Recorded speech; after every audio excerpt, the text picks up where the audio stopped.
반갑습니다, 여러분. 4월을 맞이해서 분위기는 조금 더 밝게, 평소보다 조금 일찍 와서 또 예배드리는 지체들이 있어서 더 기대가 되고 감사한 마음이 있습니다. 함께 자리에서 일어나셔서 요한복음 말씀 함께 선포하고요, 예배하도록 하겠습니다. 아버지께 참되게 예배하는 자들은 영과 진리로 예배할 때가 오나니 곧 이때라. 아버지께서는 자기에게 이렇게 예배하는 자들을 찾으시느니라. 하나님은 영이시니 예배하는 자가 영과 진리로 예배할지니라. 아멘.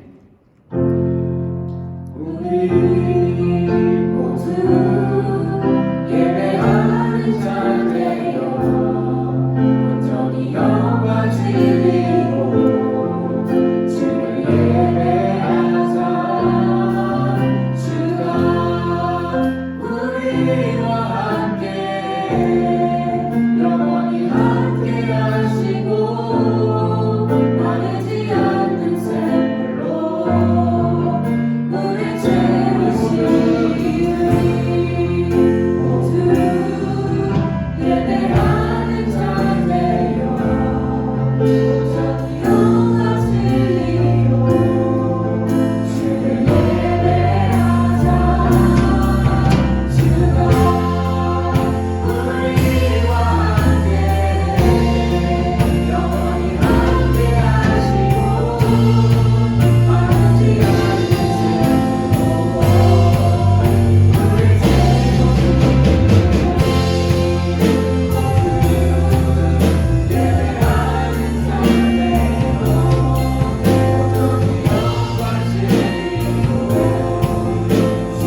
자 되어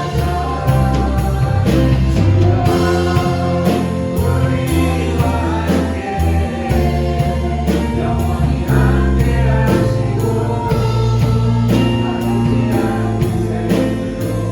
영과 진리로 주를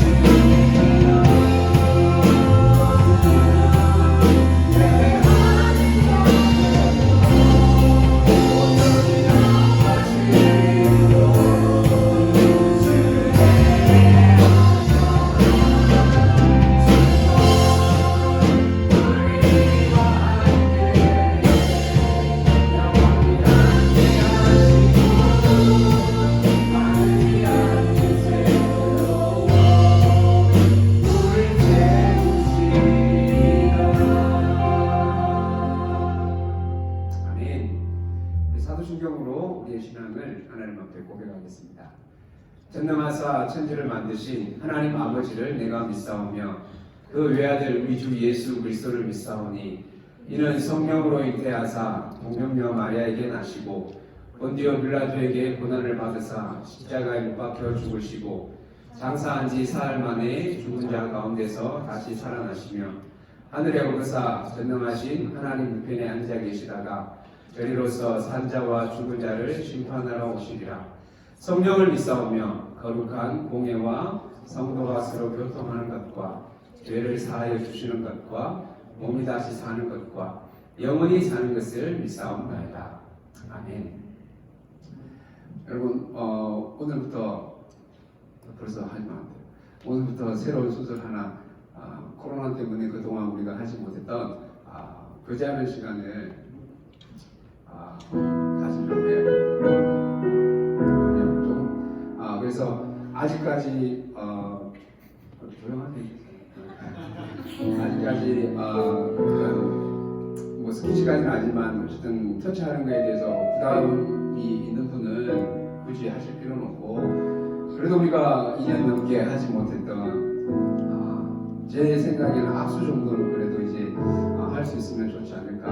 별로 작은 터치가지만 다른 사람의 그 온기를 느낀다는 게 서로의 교제에 있어서 저는 중요한 한 요소라고 생각해요. 그래서 한번 의자가 많이 채워져서 좀 다니기 불편하긴 하지만 그래도 우리 찬양이 반복되는 동안 같이 다 서로 좀 다니면서 악수하고 인사하는 시간. 특별히 오늘 새로운 지체도 있는데 제가 말하는 이상적인 모습은 그 새로운 지체 앞에 우리 전체 나머지 지체들이 다 라인업해서 한 명씩 다 이렇게 같이 악수하면서 인사하는 그런 모습도 기대하고, 그래서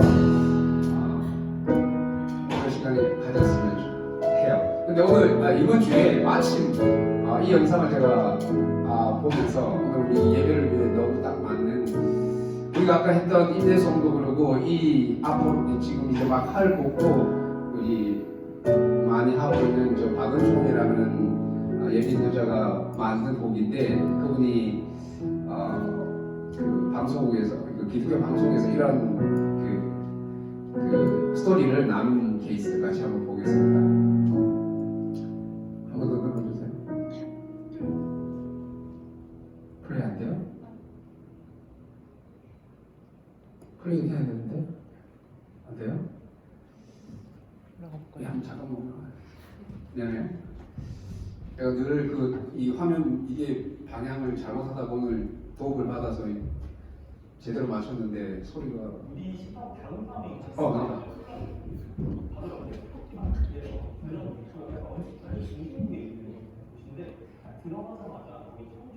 다시 저 소리 조금 올려주세요. 너무 심하게 인사 해주시는 거. 다시 소리가 너무 잘 안 들리는 것 같아. 안아주고 막 그 이런 생각이 들었던 것 같아요. 세상 가운데에서 이제 서로 무디 네, 됐습니다. 그래, 안 돼요. 무디 식하고 다른 밤에 갔는데 옆플라 바로 옆에 플러팅이 많고 그래요. 그런 완전 중심부에 있는 곳인데 딱 들어가자마자 거기 청소해 주시는 어떤 흑인 아저씨분이 너무 심하게 인사해 주시는 거예요. 그리고 들어가서부터 서로 다 인사하고 막 안아주고 막 이거 처음 이런 생각이 들었던 것 같아요. 세상 가운데에서 이제 서로 사랑하지 않는 그런 문화 가운데 있었고, 제가 아까 말씀드렸던 것처럼 관계가 단절되면서 사랑받는 경험을 많이 못한 애정 결핍자로서 딱 거기 갔었을 때 그 친구들이 저에게 보여주는 모습은 천국 그 자체가 있었던 것 같아요. 네, 여기까지. 제가 딱 우리 공동체 안에서 기대하던 그 모습을 딱 그대로 저 무디 신학교에서 경험하고 그 얘기를 이번 주에 딱 들으면서 타이밍이 너무너무 잘 맞아 떨어지고, 그래서 여러분 우리 공동체 안에 오늘 새로운 지체들이 형제들과 자매들이 있는데 이분들이 오늘 우리 안에서 저런 기분을 느낌을 가지면 얼마나 좋을까 하는 기대감이 있고, 오늘뿐만이 아니라 앞으로 우리가 이제 매주 함께 좀 교제하면서 서로를 향해서 따뜻한 그런 마음을 가지고 함께 교제하고 인사하는, 그래서 세상에서 느낄 수 없는 그런 따뜻함을, 그래서 천국을 이 안에서 경험할 수 있는 그런 시간이 되면 좋을 것 같아요. 그래서 짧은 시간이지만 한 사람 한 사람 소중하게 서로를 좀 이렇게 존중하면서 이렇게 인사하는 시간을 가졌으면 좋겠고, 우리 여러분들 위해서 늘 수고하고 섬기는 찬양팀들은 요 위에서 이렇게 섬기느라 내려가서 교제하지 못하기 때문에 오늘 거의 2년 만에 처음 하는 거라서 모르는 지체들도 있을 수 있기 때문에 제가 잠깐 찬양팀 소개하고 그 다음에 이제 우리 같이 교제하는 시간을 갖도록 하겠습니다. 우리 드럼으로 섬기는 송찬영 형제입니다. 그리고 베이스로 섬기는 황신창 형제, 그 다음에 이 기타로 섬겨주시는 정 맞죠? 치수 형제네. 그 다음에 공반 한이삭, 그 다음에 신모로 섬겨주는 황혜림, 저게 한재은, 그리고 리더로 섬기는 이예림. 박수 소리가 이렇게 풀어주죠. 예, 좋습니다. 자, 이제 우리 찬양하면서 같이 여러분 서로를 향해서 하나님의 사랑과 은혜가 우리 가운데 가득하게 기도하면서 같이 축복하도록 하겠습니다.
기도하시겠습니다. 사랑의 주님, 주님의 사랑이 저희를 예배의 자리에 인도하심에 진심으로 감사드립니다. 저희가 이 예배의 자리에 있는 것이 당연한 것이 아니라 주님의 사랑과 은혜로 된 것임을 저희가 압니다. 저희에게 주어진 것들 중 어느 하나도 저희 힘이나 당연한 것이 아니라 다 감사해야 하는 것들뿐임을 고백합니다. 주님, 이 모든 것을 감사합니다. 주님, 이렇게 감사한 삶에도 불구하고 세상 가운데서 주는 죄들이 너무도 많습니다. 눈으로, 손으로, 입으로 혹은 생각이나 마음으로 지은 죄들이 있습니다. 주님, 저희 죄를 용서하시고 그 죄의 자리로 돌아가지 않는 저희에게 되지 않게 하여 주시옵소서. 그 죄와 죄책감에 묶이지 않고 주님의 은혜와 사랑에 묶이는 저희 되게 하여 주시옵소서. 사랑의 주님, 저희의 삶이 세상 가운데서 평탄치 않습니다. 낙심하고 넘어지는 순간들도 너무도 많습니다. 주님, 넘어지지 않는 삶이 아니라 넘어지고 쓰러져도 눈을 들어 주님을 바라보는 저희가 되게 하옵소서. 삶의 무게가 너무도 무겁고 버거울 때도 있습니다. 이 무게를 줄여주시는 것이 아닌 능히 이 무게를 들 수 있는 힘과 능력을 허락하여 주시옵소서. 청년들 가운데 아프거나 가족들이 아픈 지체들이 있습니까? 주님, 치유의 역사를 허락하여 주시옵소서. 낙심하는 마음들을 위로하여 주시고 혹은 재정적으로 어려움이 있는 지체들에게 치워주심으로 은혜를 허락하여 주시옵소서. 우리 청년들 한 명 한 명 개인의 기도 제목들이 있습니까? 주님, 그들을 긍휼히 여겨주시고 그 기도 제목들에 주께서 일하여 주옵소서. 저희가 삶 가운데서 주님보다 앞서지 않고 주님의 인도를 따르고 순종하는 저희 되게 하여 주시옵소서. 이제 말씀 전하시는 목사님 말씀 가운데도 주님의 능력과 권능을 더하시고 저희에게도 듣는 마음을 허락하셔서 말씀 가운데 은혜 받는 저희 되게 하여 주옵시고 항상 예배를 위해 준비하는 찬양팀에게도 축복과 은혜를 더해 주시고 예배를 위해 노력하는 모든 손길들 마음들 주님께서 기억하여 주시옵소서. 이 모든 말씀 주 예수 그리스도의 이름으로 기도드립니다. 아멘.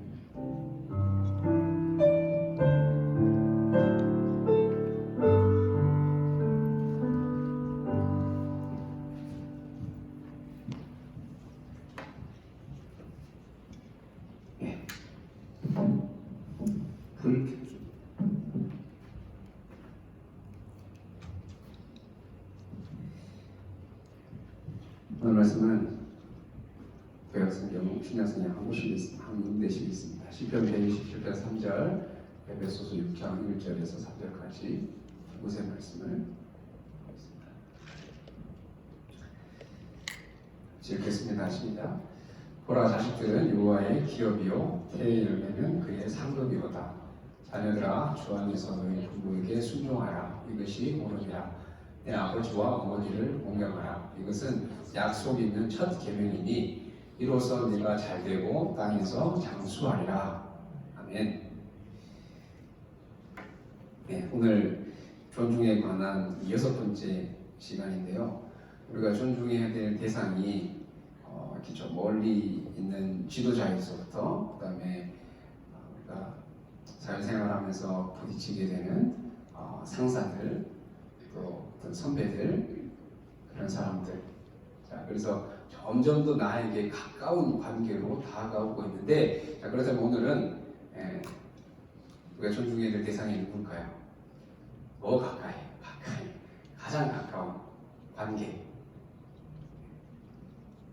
오늘은 우리의 삶에 가장 실제적이고 가까운 관계인 가족들과의 관계 속에서 부모는 자녀를, 또 자녀는 부모를 존중하는 것에 대해서 나누고자 합니다.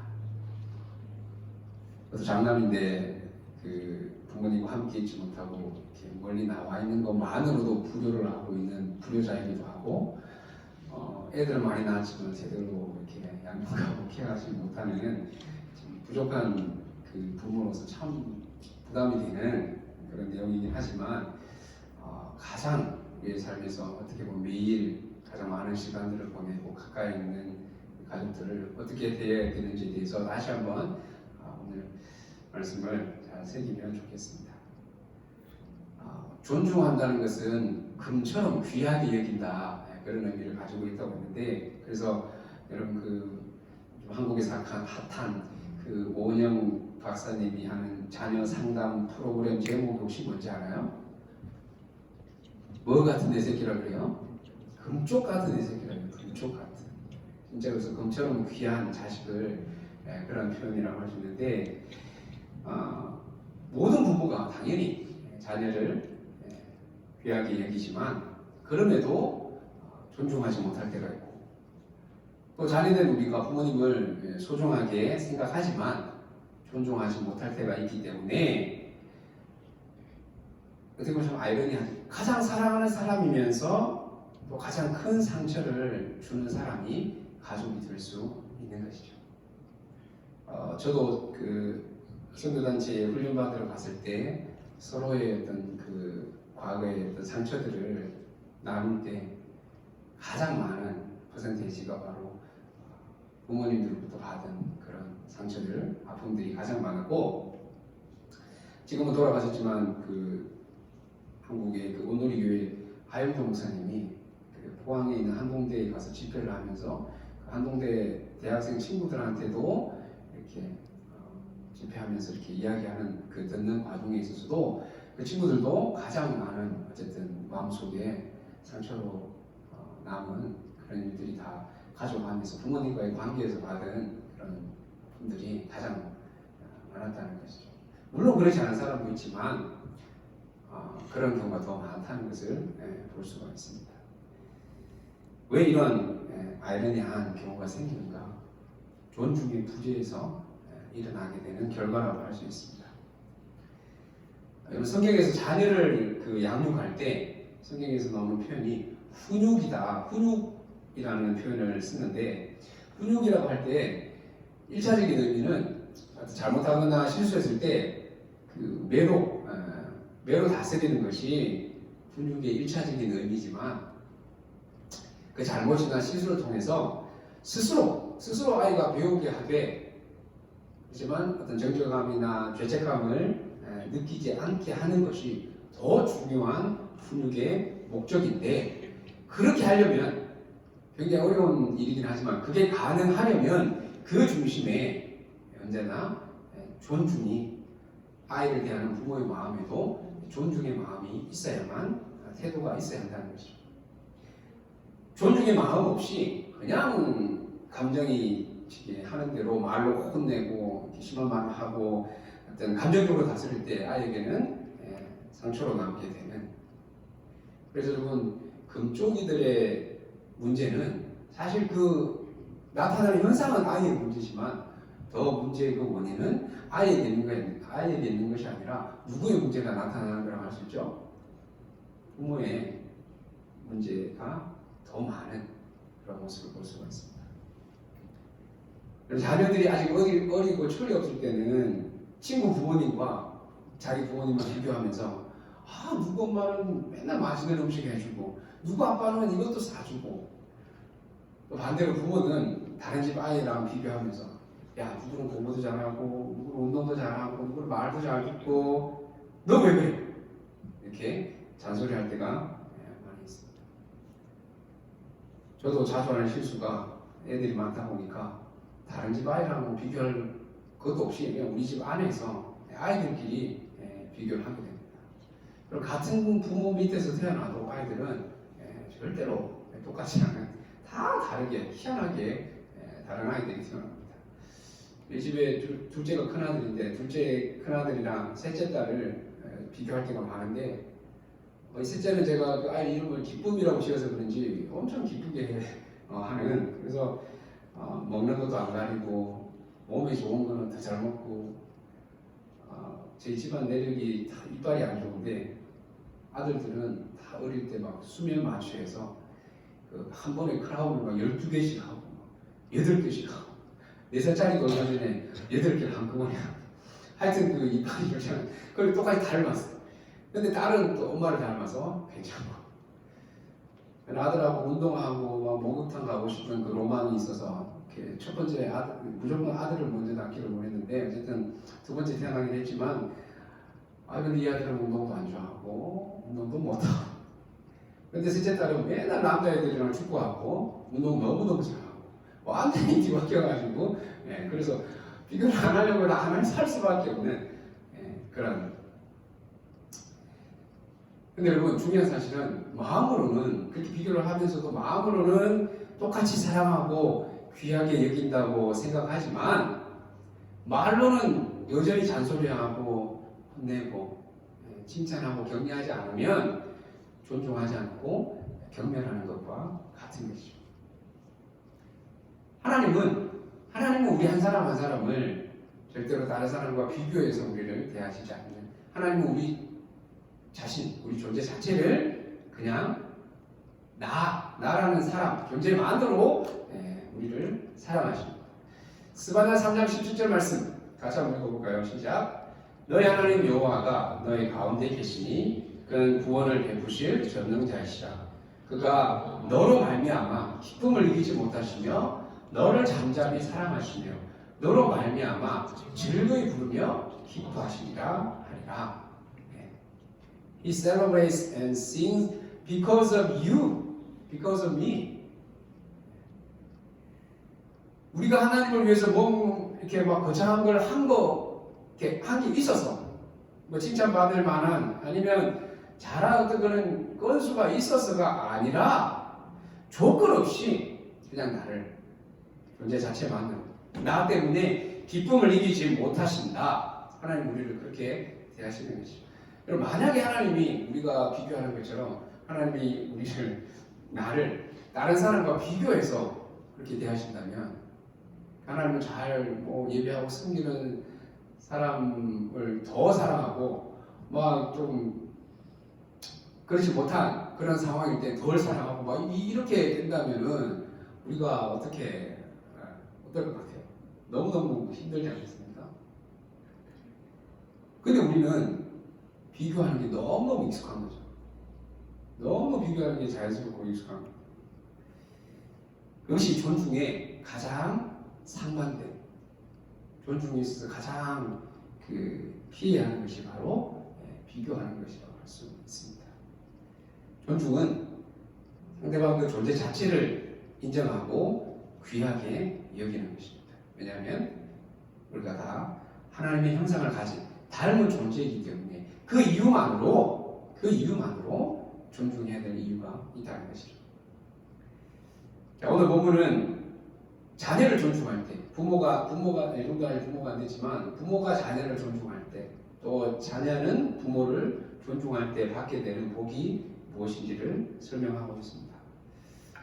시편 말씀에 보면 먼저 자식을 여호와의 기업이요 상급이라 그렇게 표현을 하고 있는데 여러분 창세기 12장에 보면 하나님이 아브라함을 부르실 때 하나님이 아브라함에게 가나안 땅을 주시겠다고 약속을 하시는데 정작 아브라함은 그 땅에서 주인으로 사는 것이 아니라 나그네로 살았습니다. 집도 하나 장만하지 않고 가나안 땅을 나그네로서 그렇게 살았어요. 근데 하나님이 아브라함에게 약속은 이렇게 하십니다. 여호와께서 아브라함에게 나타내시되 내가 이 땅을 네 자손에게 주리라.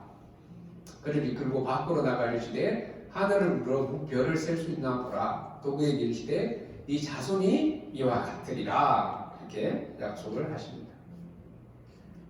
자손을 통해서 아브라함에게 땅을 주시겠다고 약속하시지만 실제 그 약속이 이루어지는 것은 자손을 통해서 땅을 차지하고 자손들에게 기업으로 주셨기 때문에 시편에 이 표현을 하고 있습니다. 그만큼 부모에게서 자식은 하나님의 복을 누리게 하는 통로이자 상급과 같은 것임을 알 수 있습니다. 여러분 요즘에 딩크족이라고 돈 많이 벌어서 결혼해서 부부가 돈 많이 벌어서 애는 낳지 않는 그래서 자기들끼리 인생을 즐기는 딩크족이라고 요즘은 또 파이어족은 뭐 그냥 일찍 리타이어서 즐기는 삶이고 이런 생각들 실제로 여러분 제가 아이를 많이 낳게 된 이유는 결혼을 해서 보니까 의외로 진짜 아이를 낳지 못하는 불임 부부들이 너무 많아서 결혼하기 전에는 전혀 보이지 않았는데 결혼하니까 그게 보여서 되겠다. 일단은 우리는 되는지 한번 해보자. 그래서 낳기 시작했어요. 근데 여러분 혹시나 돈 많이 벌어서 자식 없이 인생을 즐기자 그런 생각을 하는 사람이 있을지 모르겠는데 뭐 자기 인생을 사는 거지만 제 입장에서 기준에서는 더 큰 복을 차버리는 거부하는 그런 모습이라고 할 수 있습니다. 그래서 저런 생각은 가급적 하지 않는 것이 좋지 않을까 생각을 합니다. 근데 여러분 자녀를 통해서 그 복을 누리기 위해서는 아이를 낳기만 하면 되는 것이 아니라 자녀를 잘 양육해야 될 책임이 있는데 아이를 양육하는 데 있어서 그 모습이 아이를 존중하는 그 모습으로 나타나야 저런 열매를 보상을 받게 된다는 것이죠. 그렇다고 해서 그 존중을 그냥 제대로 훈육하지 않고 책망할 때 책망하지 않고 그냥 오냐오냐 하면서 키우는 것은 오히려 나중에 자녀가 부모를 멸시하게 되는 그러한 심각한 결과를 낳을 수가 있습니다. 여러분 의외로 성경에 그런 가족에 관한 부모와 자녀, 자녀와 부모 간의 그러한 그 깨어진 관계, 상처로 인해서 나타나는 스토리들이 꽤 많이 있습니다. 대표적인 경우가 다윗, 또 몇 번 얘기했던 엘리 제사장, 또 아이러니한 사무엘 선지자의 경우도 있습니다. 여러분 다윗의 인생에 있어서 가장 큰 성경에서는 그 비중 있게 다루는 다윗의 큰 잘못은 죄는 바세바를 범한 일이지만 실제적으로 다윗의 인생에 있어서 더 심한 비극은 자녀를 제대로 훈육하지 않아서 자녀를 제대로 케어하지 못해서 일어납니다. 다윗의 큰아들 암논이 이복 여동생 다말을 범하는 죄를 지었는데 다윗이 그 암논의 죄에 대해 잘못에 대해서 한마디도 하지 않아요. 암논이 장자라서 첫째 아들이라서 이렇게 좀 체면을 살려주려고 그랬는지 왜 그랬는지 모르지만 엄청 심각한 그런 죄를 지었음에도 잘못을 했음에도 거기에 대해서 한마디도 하지 않아요. 반면에 공주로서의 다말의 인생은 완전히 무너졌고 그래서 자기 친오빠 압살롬의 집에서 진짜 트라우마에 시달리면서 그렇게 살아가는데 그 자기 여동생의 모습을 지켜봐야 했던 이 오빠 압살롬이 1년이 지나도 아버지가 아무런 조치를 취하지 않자 2년째가 되었을 때 형인 암논을 살해하고 외아버지 나라로 도망을 갑니다. 자, 이 상황이 되었으면은 여기서는 다윗이 어떤 액션을 취해야 되는데 여기서도 다윗이 아무런 조치를 취하지 않고 3년의 시간이 지나갑니다. 그러자 이 압살롬의 마음에 암논에 대한 복수를 하는 것으로 끝이 아니라 이제는 아버지에 대한 분노로 압살롬의 마음이 가득 차게 되고 그래서 3년이 지난 후에 요압이 이렇게 중재해서 돌아오긴 했지만 돌아왔음에도 다윗이 정말 자기가 사랑했던 아들임에도 이 압살롬을 부르지도 않고 만나주지도 않습니다. 그러자 그 아버지에 대한 복수로 압살롬이 반역을 일으키게 된 것이죠.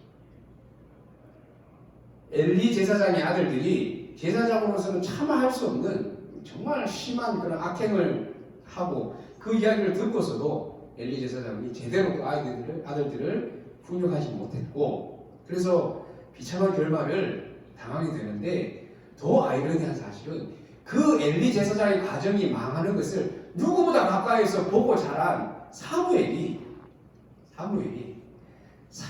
아들들 또한 사무엘이 제대로 케어를 하지 않는 거예요. 왜 그랬는지 도대체 이해가 되지 않아요. 엘리 제사장이 그 집안이 그렇게 망하는 것을 보고서도 사무엘도 똑같은 과정을 되풀이하고 있다는 것이죠.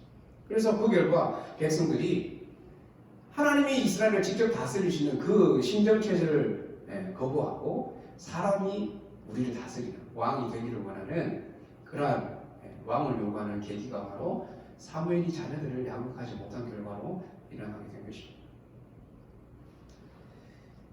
물론 아직 여러분들에게 해당되는 것은 곧 이제 가까이 마주하게 될 거라고 제가 지체도 있지만 당장은 아니더라도 여러분 미리 잘 준비를 해야 되는 자녀를 존중하는 것은 너무 귀해서 그냥 원하는 대로 다 해주고 잘못해도 감사하고 넘어가는 것이 아니라 에베소서 말씀처럼 자녀를 노력게 하지 말고 오직 주의 교훈과 훈계로 양육해라. 하나님의 말씀의 기준에서 정말 존중하면서 아이들을 양육하고 키워야 무엇을 잘못했고 그래서 그 기준이 무엇인지를 잘 가르쳐야 하는 것이죠. 대부분의 사람이 부모가 여러분 자녀가 잘못했을 때 화가 난 그 감정을 그대로 가지고 또 상황에 따라서 아이를 대하는 또 혼내는 그런 것들이 바뀌게 되면 아이들은 받아들이기 힘들게 되었죠. 부모의 권위를 신뢰하지 못하게 되는 그런 상황이 생기는 것이죠.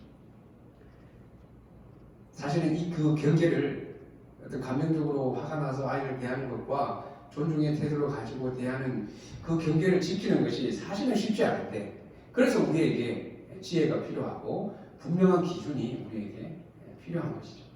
그래서 여러분 잠언 31장에 보면 현숙한 여인이 자녀를 양육함에 있어서 지혜로 감당했을 때 그 결과가 어떤지 저렇게 표현하고 있습니다. 자식들은 일어나 감사하며 자기를 잘 양육해준 부모에게 정말 일어나서 감사하는 복을 비는 그런 모습을 볼 수가 있습니다. 그래서 저도 몇 년 전까지 아이들 어릴 때 이제 손바닥에 이게 손바닥 때리고 나면 맞고 나서 감사합니다 하게 이렇게 교육을 시켰는데 이제는 커서 말 듣지 않아요.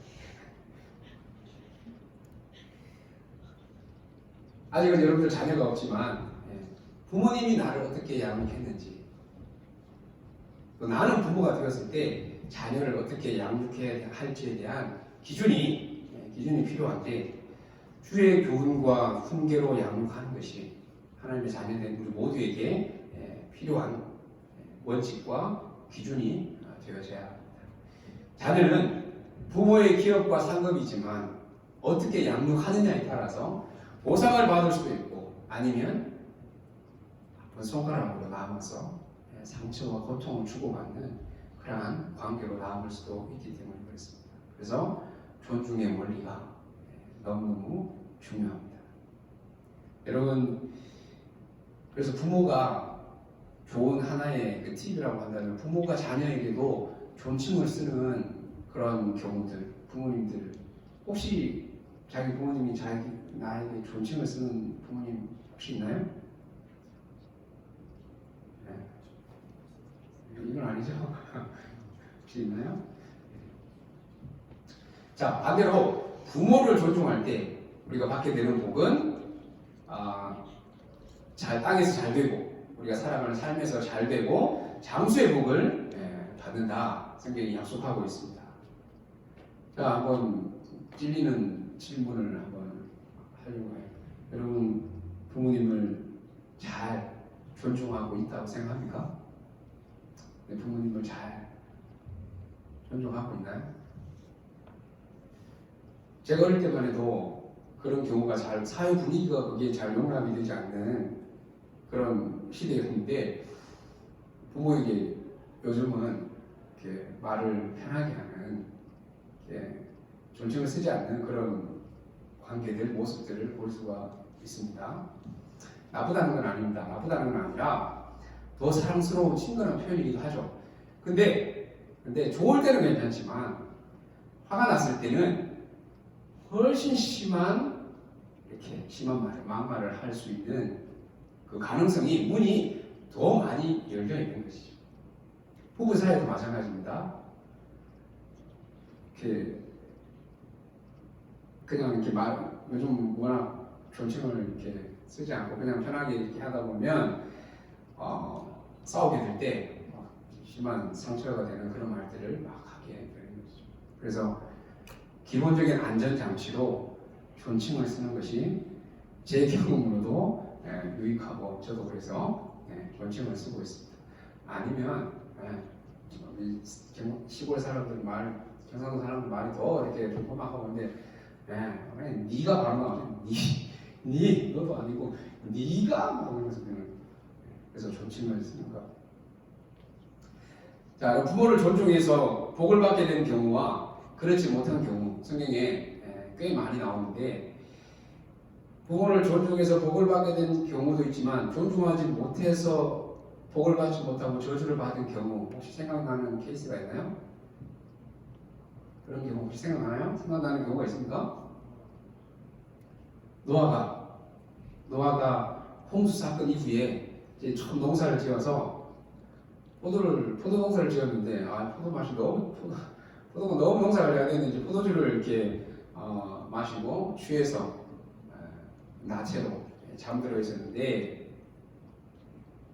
둘째 아들인 함이, 가나안의 아버지 함이 그의 아버지의 하체를 보고 밖으로 나가서 그의 두 형제에게 알림해 셈과 야벳이 옷을 가져다가 자기들의 어깨에 메고 뒷걸음 쳐 들어가서 그들의 아버지의 하체를 덮었으며 그들의 얼굴을 돌이키고 그들의 아버지의 하체를 보지 아니하였더라. 자, 22절만 보면 함이 뭘 그렇게 잘못했나 싶은 생각이 들지 않습니까? 그냥 아버지 하체를 보고 밖에 나가서 형제들에게 알린 것 밖에 없는데 저게 뭐 그렇게 잘못했나 생각이 들 수 있는데, 근데 여러분 23절에 보면 셈과 야벳이 얼굴을 돌이키고 아버지의 하체를 보지 않았다고 하는 것을 보면 함이 아버지의 하체를 보고 형제들에게 그 상황을 알릴 때 그냥 단순히 그 팩트만, 그 상황만 알린 게 아니라 아버지의 그 어떤 그 추태를 보고 아주 무시하거나 아니면 못마땅하게 부정적으로 그 모습에 대해서 이야기한 것임을 알 수가 있습니다. 왜냐하면 노아가 술이 깬 후에 함이 자기에게 한 그 이야기를 듣고 자기 아들이지만 함에게 무서운 저주를, 형제들의 종이 되기를 원한다는 아주 무서운 그런 저주를 내리는 것을 볼 수가 있습니다. 부모의 그 부끄러운 모습, 약점을 봤다 하더라도 끝까지 존경해야 함을, 존중해야 함을 알 수 있는 것이죠. 또 하나의 경우가 요나단이 대표했던 다윗을 아버지 사울이 14년 동안 죽이려고 쫓아다녔다고 했잖아요. 그렇게 죽이려고 쫓아다니려고 하는 그 사울의 모습을 보면서 아들로서 아버지를 존중하는 태도를 잃지 않으면서도 하나님의 원하시는 뜻이 무엇인지 알았기 때문에 굉장히 적극적으로 다윗을 변호하고 아버지 앞에서 그 중재자로 역할을 끝까지 잘 감당하는, 그리고 마지막에는 끝까지 또 아버지와 함께 전쟁터에 나가서 함께 그 생을 마감하는, 정말 끝까지 참 내가 아들이어도 아버지가 진짜 잘못하기에 나쁜 어떤 그런 일을 하고 있는 그 상황임에도, 그랬을 때 어떻게 했을까 싶은데 요나단은 끝까지 자기 친구를 생각하면은 아버지를 어떻게 보면 포기하고 친구를 따라가거나 친구를 더 저할 수 있는데, 그러면서 끝까지 어떻게 보면 못난 아버지, 부족한 아버지지만 그 사울을 끝까지 존중하는 모습을 볼 수 있는 것이죠. 또 루시 남편이 죽고 아직 젊었지만 시어머니 나오미를 끝까지 잘 섬긴 결과 다윗의 증조 할머니가 되고 예수님의 족보에 오르는 그런 복을 받는 모습을 우리가 보게 되었습니다.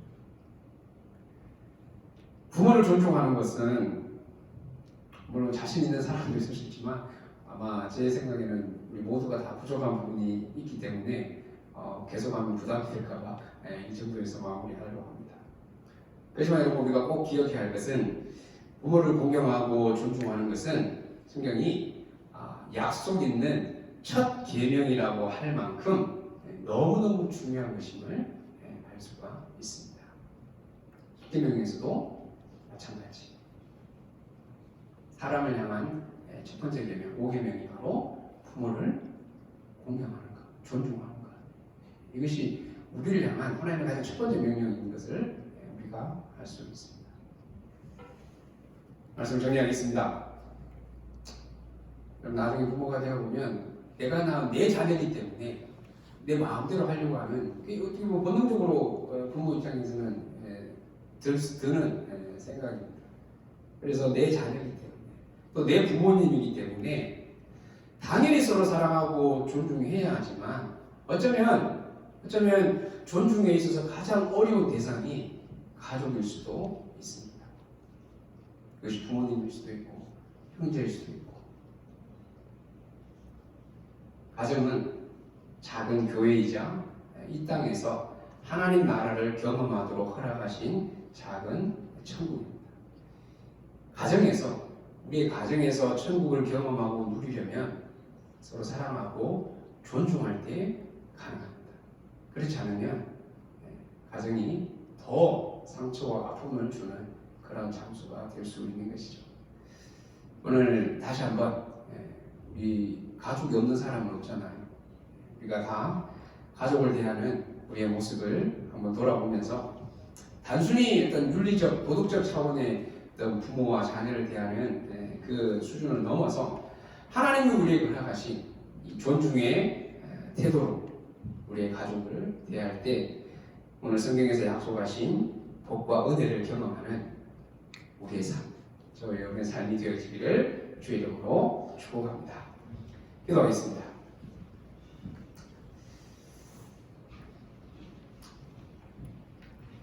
여러분 아직 자녀가 없지만 자녀가 없기 때문에 자녀를 대하는 우리의 모습은 아직은 여러분들에게 해당되는 것은 아니지만 부모를 대하는 또 형제를 대하는 우리의 모습을 한번 돌아보면서 정말 존중의 마음으로 가족들을 대하고 있는지 또 그렇지 못한 모습으로 인해서 서로에게 또 상처를 주고 또 상처를 받은 그런 모습들 또 우리 안에 남아있지는 아니하는지 그런 모습이 있다면 하나님께서 다시 한번 치유해 주시고 또 지워주셔서 새로운 마음을 가지고 또 사랑하는 가장 사랑해야 되는 가족들을 더 사랑하고 존중할 수 있는 그래서 하나님 우리에게 허락하신 복과 은혜들을 온전히 누릴 수 있는 그런 우리의 가정 식구들 되어줄 수 있도록 우리 오늘은 특별히 우리 자신의 가족들을 생각하면서 더 사랑하고 존중할 수 있는 우리가 되기를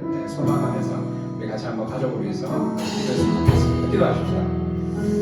하나님 오늘 존중에 관한 특별히 이 땅에서 우리에게 하나님 나라를 경험하고 또 하나님 교회를 또 이루도록 허락하신 가정 안에서 하나님 사랑하는 식구들을 우리가 어떻게 하고 있는지 하나님 우리가 원하시는 존중의 태도로 하나님 가족들을 대하고 있는지 특별히 자녀된 우리가 부모님을 대하고 있어서 어떤 마음과 태도를 가지고 있는지 우리 자신의 모습을 돌아보면서 하나님 우리에게 허락하신 사랑하는 부모님들을 더 마음으로 존중하고 우리의 모습뿐만 아니라 입술로도 우리 입으로도 더 사랑하고 존중하는 그런 모습들이 나타날 수 있도록 도와주셔서 하나님 부모님 나라에 숨기고 하나님 땅에서 날 때리고 장수하는 복을 우리에게 약속하여 주셨듯이 그 말씀을 다시 한번 마음에 품고 우리에게 허락하신 부모님들 정말로 더 사랑하고 존중할 수 있는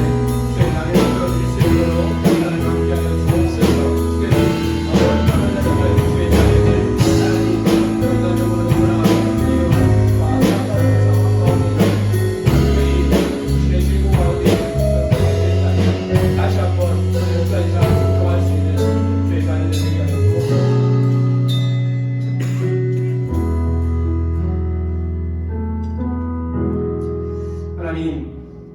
하나님의 사랑을 가장 잘 누리고 경험할 수 있도록 우리에게 가정을 허락하여 주셨습니다.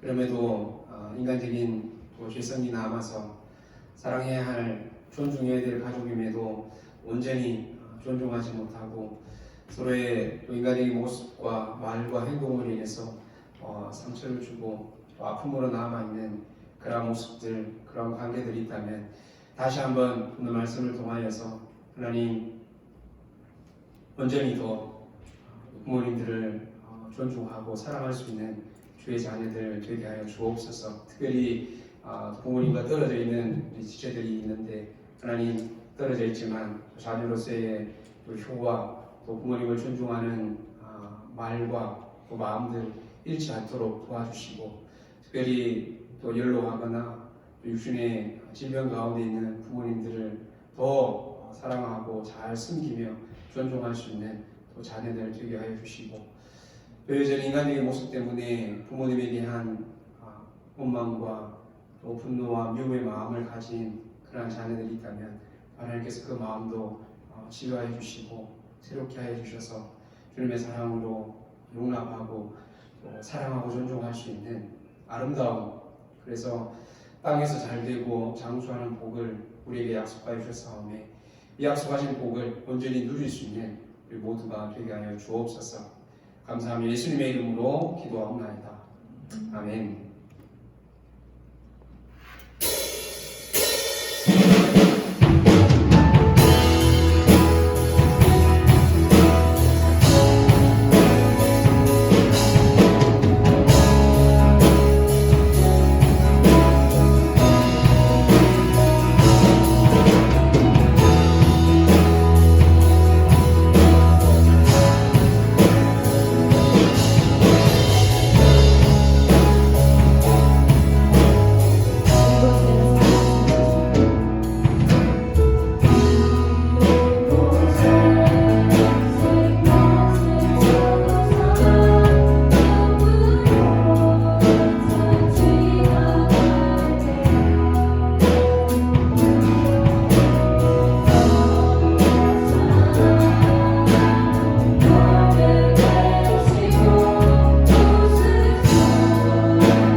주님의 크신 계획 안에 저희가 감사하며 살아갈 수 있게 하시네 감사합니다.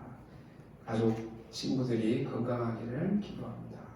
모든 것에 감사합니다. 그렇습니다. 기도하겠습니다.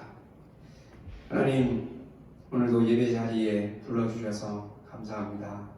하나님을 예배하는 것이 우리의 삶에 얼마나 귀하고 가치 있는 일인지 또 복된 시간인지를 우리 마음에 잘 새기고 하나님을 더욱더 존중하는 주의 자녀들 되게 하시고 또 우리의 삶에 허락하신 가족과 또 이웃과 또 친구들과 또 사회에서 만나는 많은 사람들 또 위정자들 모두 존중의 마음으로 그들을 대하고 섬길 수 있는 주의 백성들이 되어서 이 땅의 삶에서 또 하나님 허락하시는 복과 은혜를 온전히 누리는 또 저희들 되게 하여 주옵소서. 특별히 또 하나님 앞에 우리의 삶의 주권을 온전히 맡기고 또 하나님 우리의 삶을 다스리고 계심에 늘 감사하며 그래도 감사의 제목을 하나님 앞에 아뢰는 귀한 지체들의 또 마음의 중심을 기쁘게 받아주시며 또 하나님 귀한 헌금뿐만 아니라 몸으로 또 이 공동체를 섬기고 또 삶으로 하나님을 예배하는 모든 주의 자녀들 가운데 하나님 늘 함께 하시는 귀한 은혜가 이 한 주간의 삶 가운데도 충만할 수 있도록 주님 함께하여 주옵소서. 여호와는 사랑하는 우리 지체들에게 복을 주시고 여러분들을 지키시기를 원하며 여호와는 그의 얼굴을 여러분들에게 비추사 은혜 베푸시기를 원하며 여호와는 그 얼굴을 여러분들에게로 향하여 드사 평강 주시기를 원하노라. 아멘.